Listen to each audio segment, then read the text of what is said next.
আসসালামু আলাইকুম প্রিয় বন্ধুরা, সবাই কেমন আছেন? আশা করি সবাই ভালো আছেন।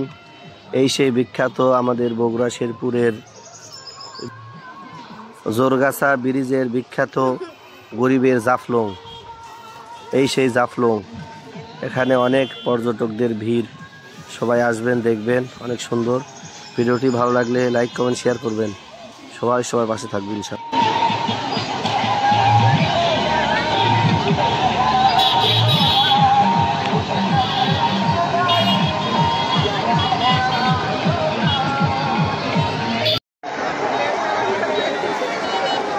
মামা